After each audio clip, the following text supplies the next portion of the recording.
नमस्कार मित्रों, मैं कुमार गौरव सिंह आज फिर एक नई रचना के साथ आपके सामने प्रस्तुत हुआ हूँ। तो आज की रचना है मनुष्य और सर्प और इसके रचनाकार हैं रामधारी सिंह दिनकर जी।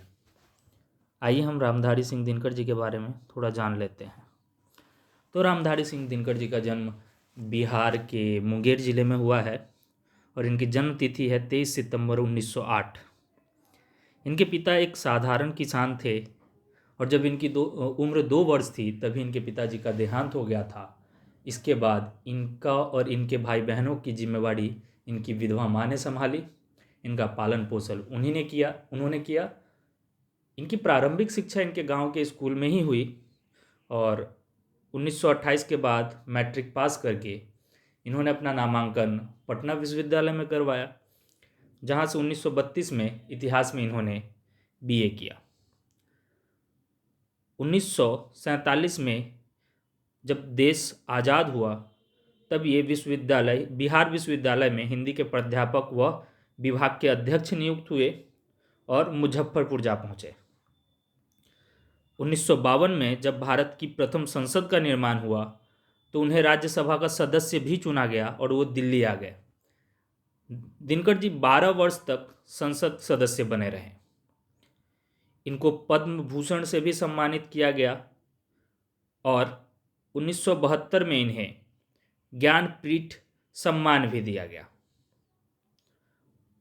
24 अप्रैल 1974 को इनका देहांत हो जाता है। दिनकर जी स्वतंत्रता के पूर्व विद्रोही कवि के रूप में स्थापित हुए थे। ऐसा कहा जाता है कि इनका जो ग्रामीण विद्यालय था यह भी अंग्रेजी शिक्षा के विरोध में हुआ था, तो कहीं ना कहीं इनके जीवन की शुरुआत ही विद्रोह से हुई थी। तो वो विद्रोह वाली भावना इनमें हमेशा से थी और इसी कारण स्वतंत्रता के बाद राष्ट्र कवि के नाम से जाने जाने लगे। ये छायावाद उत्तर काल की पहली पीढ़ी के कवि थे। रामधारी सिंह दिनकर जी की अगर प्रमुख रचनाओं की बात करें तो काव्य में इनका है बारदोली विजय संदेश, प्रणभंग, रेणुका, हुंकार, रसवंती, द्वंद्व गीत, कुरुक्षेत्र, धूप छां, सामधेनी, बापू। अगर गद्य की बात करें तो मिट्टी की ओर, चित्तौर का साका, अर्धनारीश्वर, रेती के फूल, हमारी सांस्कृतिक एकता, भारत की सांस्कृतिक कहानी, संस्कृति के 4 अध्याय जो कि बहुत ही प्रसिद्ध है, उजली आग, देश विदेश, राष्ट्रभाषा और राष्ट्रीय एकता। अगर आज की कविता की बात करें तो यह मनुष्य और सर्प कविता, इसकी पृष्ठभूमि है महाभारत का युद्ध, जहां आमने सामने होते हैं कर्ण और अर्जुन। तो कवि कहते हैं कि चल रहा महाभारत का रण, जल रही धरित्री का सुहाग, फट कुरुक्षेत्र में खेल रही नर के भीतर की कुटिल आग। यानी यह जो युद्ध है यह कौन सा युद्ध है? यह महाभारत का युद्ध है जो चल रही है और इसके बीच धरती का सुहाग जल रहा है। विजयों गजों की लोथों में गिर रहे मनुज के छिन्न अंग, बह रहा चतुष्पद और द्विपद का रुधिर मिश्र हो एक संग।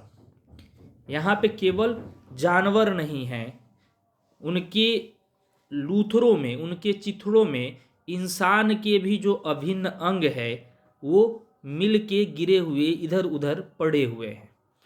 चारों तरफ बह रहा चतुष्पद और द्विपद का रुधिर मिश्र हो एक संग। 4 पैरों वाले और 2 पैरों वाले दोनों का ही खून जो है वह एक साथ मिलकर बह रहा है। यहाँ पे 2 पैर कहने का अर्थ मनुष्य से है और 4 पैर कहने का अर्थ जानवर से है। अर्थात इस पंक्ति में कवि कहते हैं कि इस महाभारत के भयंकर युद्ध का अंदाजा इसी से लगाया जा सकता है कि घोड़े तथा हाथियों के मांस के चिथड़ों पर सैनिकों के अंग कट कट के गिरे हैं। युद्ध में भाग लेने वाले घोड़े हाथियों के खून में तथा सैनिकों के खून में कोई अंतर नहीं रह गया है। दोनों रक्त मिलकर एक साथ बह रहे हैं। यहाँ जो शब्द रुधिर है, रुधिर का अर्थ ही होता है लहू या खून। अगला है गत्व गौरैये सुधर बुधर से लिए रक्त रंजिस शरीर, थे जूझ रहे कौनते कर्ण छन छन करते गर्जन गंभीर। दोनों रण कुशल धनुर्धर नर, दोनों संबल दोनों समर्थ, दोनों की अमोध थी विशिष्ट वृष्टि हो रही व्यर्थ।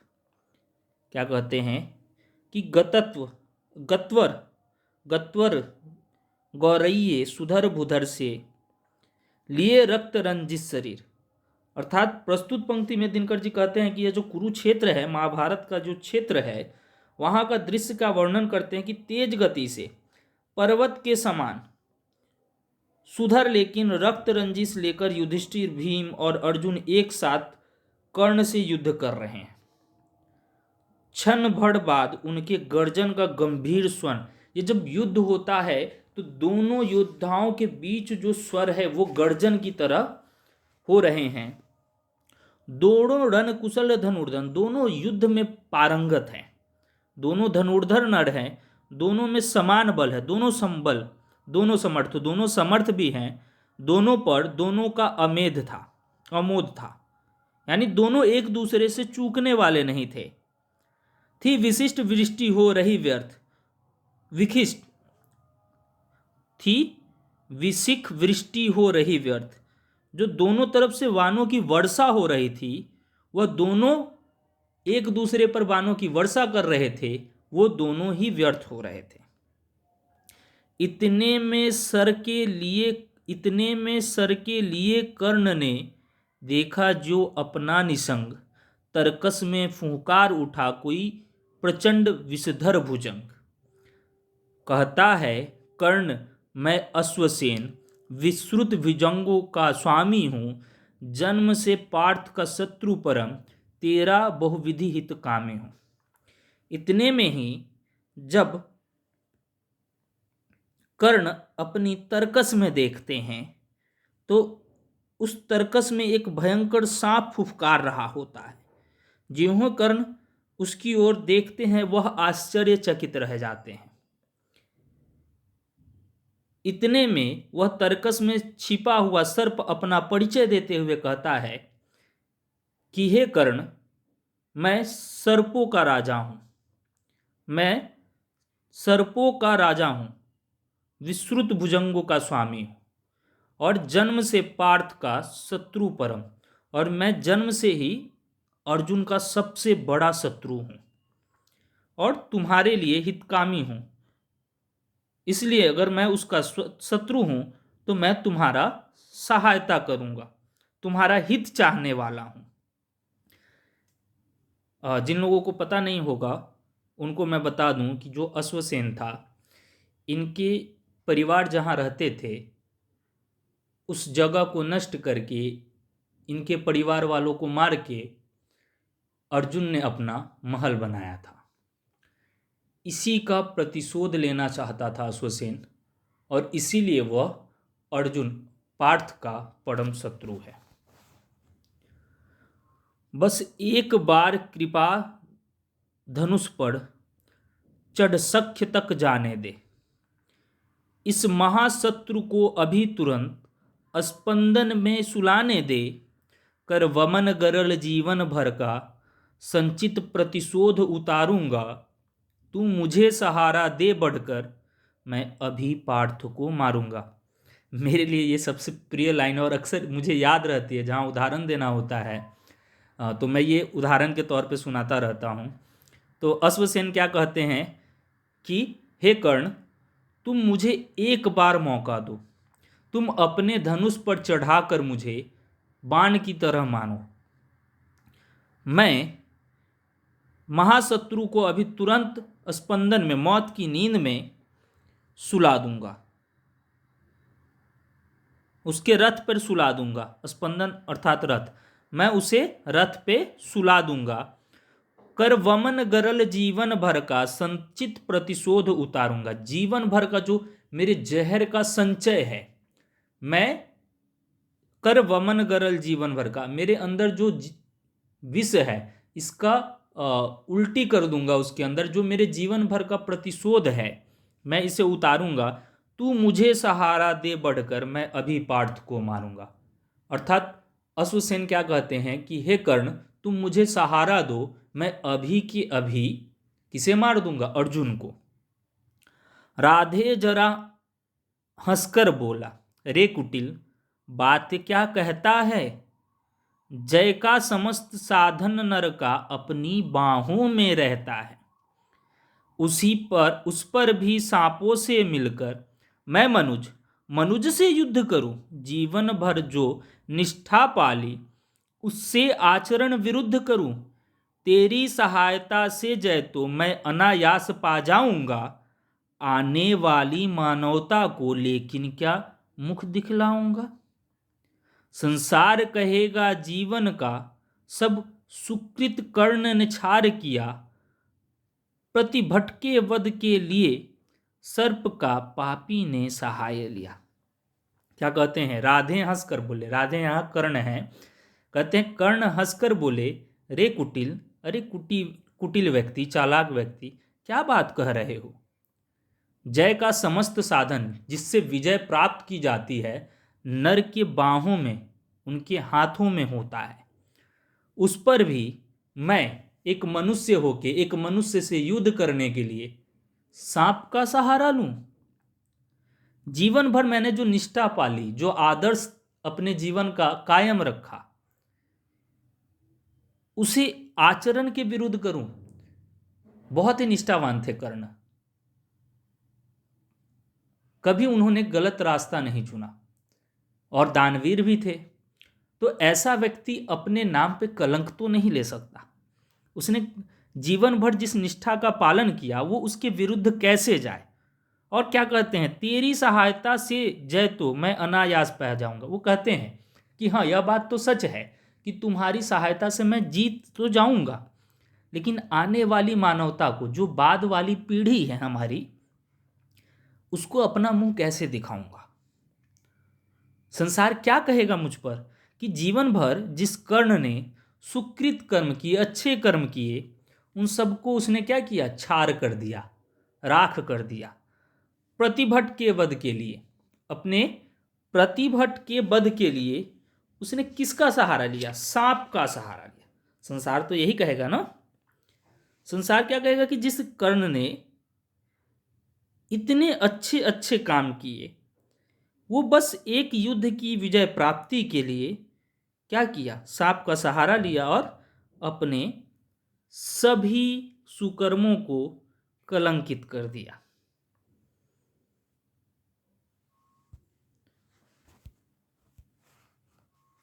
रे अश्वसेन तेरे अनेक वंशज हैं छिपे नरों में भी।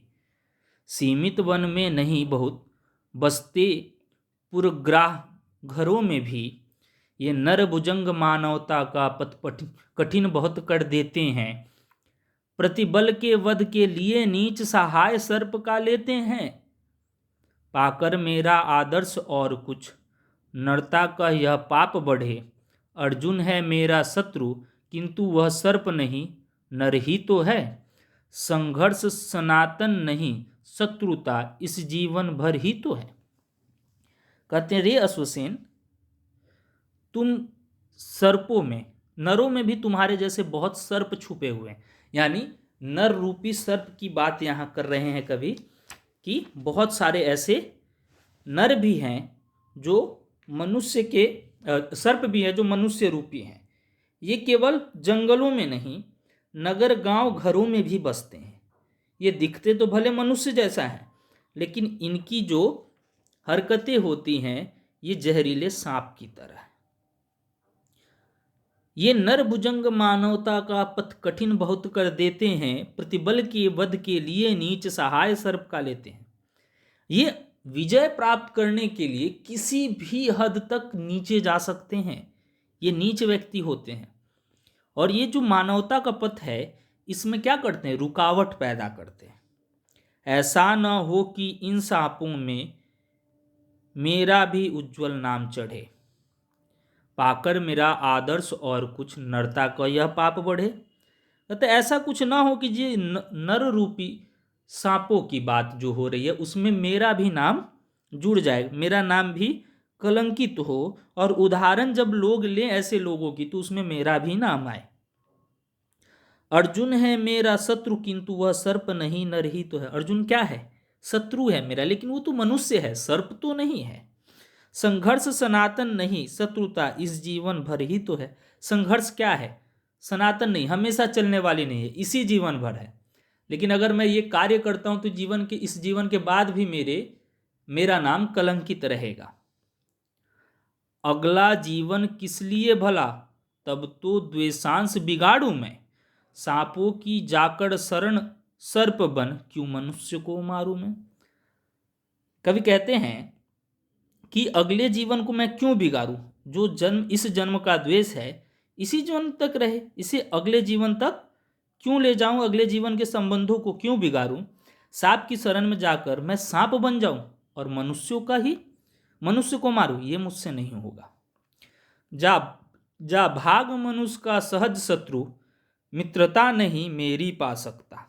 जा भाग, तुम यहां से जाओ, मनुज का सहज शत्रु, मुझसे मित्रता नहीं, जो मनुष्य का शत्रु है वह मेरा मित्र नहीं हो सकता। मैं किसी हेतु भी यह कलंक अपने सिर पर नहीं लगा सकता। अर्थात आज तक मैंने जिस निष्ठा का पालन किया है उस निष्ठा के बाद मैं ऐसा कोई कलंक नहीं लेना चाहता। अर्थात कवि दिनकर जी इस कविता के माध्यम से हमें यह सीख देना चाहते हैं कि विजय प्राप्ति के लिए हमें नीच कर्मों का सहारा नहीं लेना चाहिए। हम मनुष्य होकर ऐसा कोई गलत कार्य न करें जिस कारण हमारे नाम पर कलंक लगे। और विजय प्राप्त करने का साधन तो मनुष्य के हाथों में होता है। जैसे कर्ण ने अपनी निष्ठा को बचाए रखा और उन्होंने अश्वसेन का साथ नहीं लिया। तो आज की रचना की व्याख्या यहीं खत्म होती है। धन्यवाद। और नई नई रचनाओं के साथ मैं फिर प्रस्तुत होऊंगा। आपसे यही निवेदन करूंगा कि इस चैनल को लाइक, सब्सक्राइब और शेयर करें।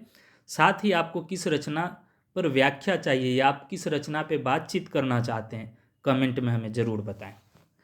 धन्यवाद।